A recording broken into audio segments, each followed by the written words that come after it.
Well, we have to wait one more year for the next Expendables movies, but in the meantime, Jason Statham and Sylvester Stallone have come together and brought us Homefront. Yes, this is the new action movie starring Jason Statham and...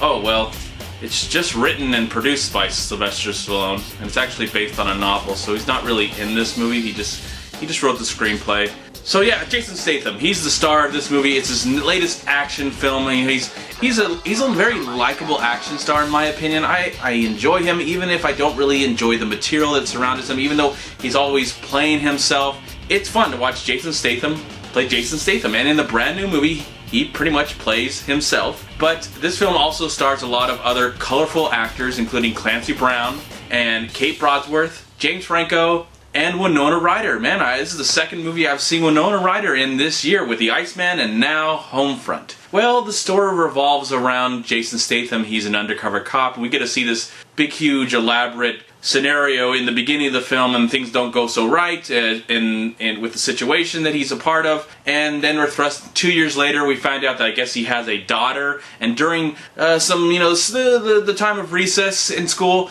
his daughter gets into a fight with a local boy, and then all chaos happens. James Franco gets involved, Kate Bosworth gets involved, Winona Ryder, Clancy Brown, all these actors get involved and find out who Jason Statham really is, and that's when the story starts to, go where mostly these stories usually go. I really wanted to like this movie. I wanted to enjoy this movie. It does have a very colorful and eclectic cast. I do like Jason Statham. I have nothing wrong. I don't have any bad feelings about the man, even though he does just pretty much play himself.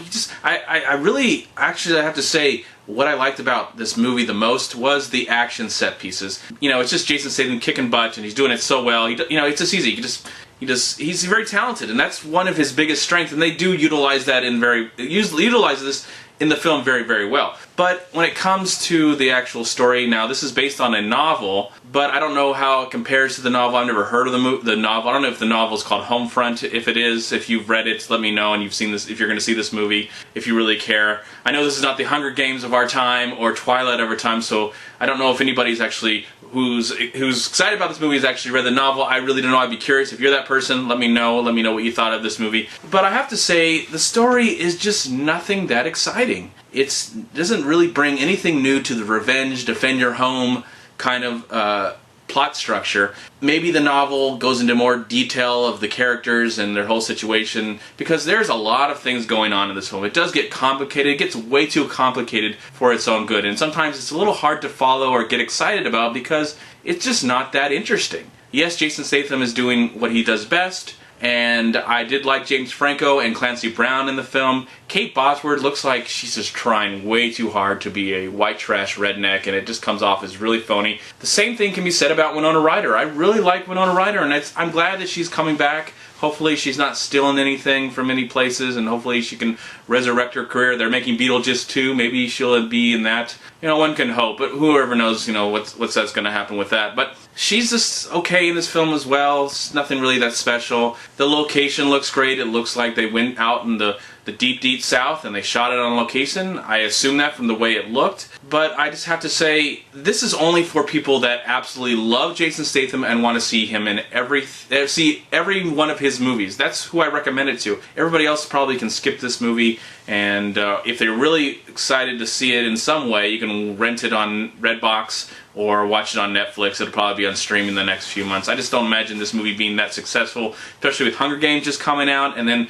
at the same day this movie comes out, there's a Disney movie called Frozen that I hope to see tomorrow. So I feel like this movie's just going to be forgotten in a few days. I'll be surprised. If it's a big hit, I'll be very surprised. I think people who want to see Jason Statham and Sylvester Stallone come together, they're really more looking forward to Expendables 3, which comes out next summer. So yeah, I don't really recommend this movie. If you want to go see it, you can, but I'm going to give Homefront 2 stars. Yeah, that's about it. 2 stars for Homefront. I'm MovieManCHAD. Please like, comment, subscribe to my channel. I'm also on Twitter and I'm on Facebook. And please go to WeLiveFilm.com and subscribe right here on YouTube to We Live Film. And if you've enjoyed this review, please click subscribe right here and subscribe to my channel. I'd really appreciate it. I hope you have a wonderful Thanksgiving weekend. And there's a lot of other movies that are coming out this weekend that I'm looking forward to. So hope to have reviews for these films very, very soon. Thanks again, and peace out.